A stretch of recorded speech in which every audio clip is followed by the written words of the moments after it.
Hi, coming to the next topic in developmental disturbances of tongue. So today we'll be seeing about fissured tongue in this video. So the other names for fissured tongue are scrotal tongue, lingua pliccata, groove tongue, furrowed tongue, cracked tongue. So scrotal tongue and lingua pliccata are the names which are given in Schaeffer. So pliccata means something pleated. So here, due to the grooves in the tongue, it will be seen as something pleated. So it is also called as lingua pliccata. Groove tongue, furrowed tongue, cracked tongue. So first, we'll try to understand what this is from the name. So fissured tongue, groove tongue. This all shows that your tongue will be having some fissures or some grooves. So it is appearing like something cracked. So it's also called as cracked tongue. So the introduction what you can give is it's a developmental defect and grooves are present on the dorsal and lateral aspect of the tongue. So imagine this is a tongue. The upper surface is the dorsal surface. The lower surface is the ventral surface. And the both sides are the lateral surfaces of the tongue. So here we can see there will be grooves on the dorsal and lateral surface of the tongue. These grooves, numbers of the grooves may vary and the depth of the grooves will also vary. So these are nothing but a developmental defect with grooves which will vary in depth on the dorsal and lateral aspect of the tongue. Now coming to the etiology, most of the cases the cause is unknown.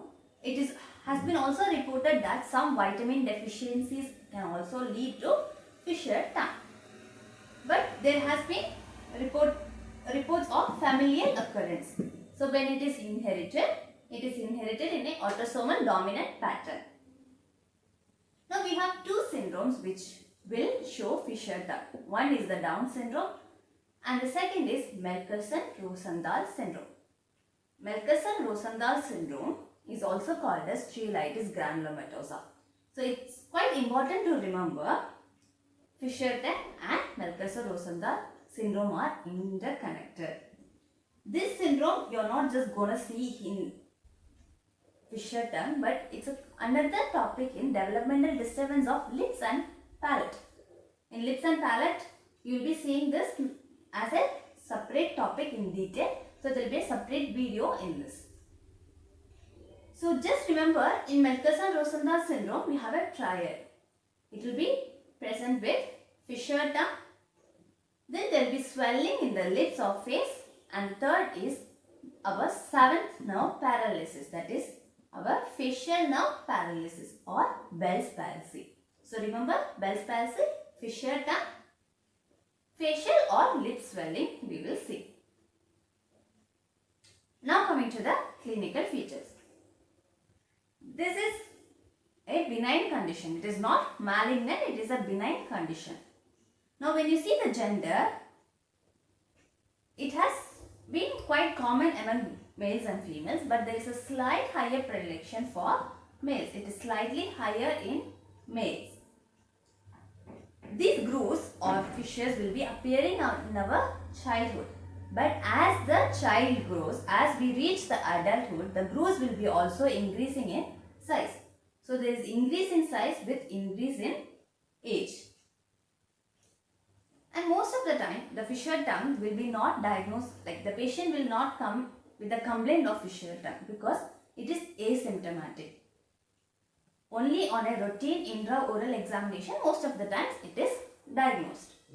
Only the patients will have symptoms, that is asymptomatic, can turn into symptomatic when the grooves collect more food debris. When the grooves collect more food debris and there is more growth of microorganisms, it can cause irritations on the tongue. Or when it is associated with geographic tongue. So we know geographic tongue is also another developmental defect of tongue which I will be explaining in the coming videos. Now coming to the depth of the grooves. It has been told that the groove depth can be up to 6 mm when measured in diameters. So it can be up to 6 mm in diameter.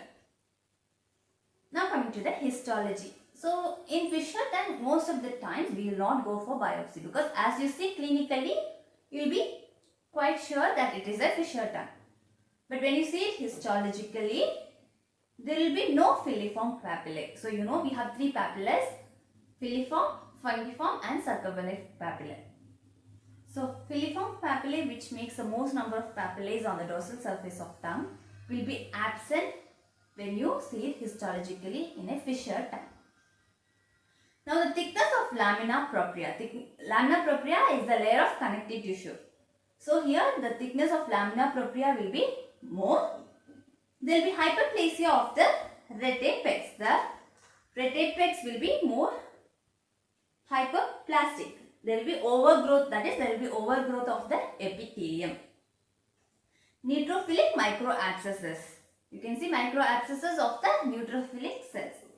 Then here we can see many inflammatory cells being infiltrated. There will be many inflammatory cells infiltration in the connective tissue.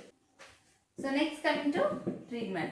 We don't have any specific treatments which we can provide for the fissured tongue, whereas having a very good oral hygiene is important. Cleaning your tongue is also important to prevent any debris, food debris being collected in the grooves and to prevent any growth of microorganisms. So that's all about fissured tongue. So we'll be seeing you with another video in developmental disturbance of tongue. Thank you.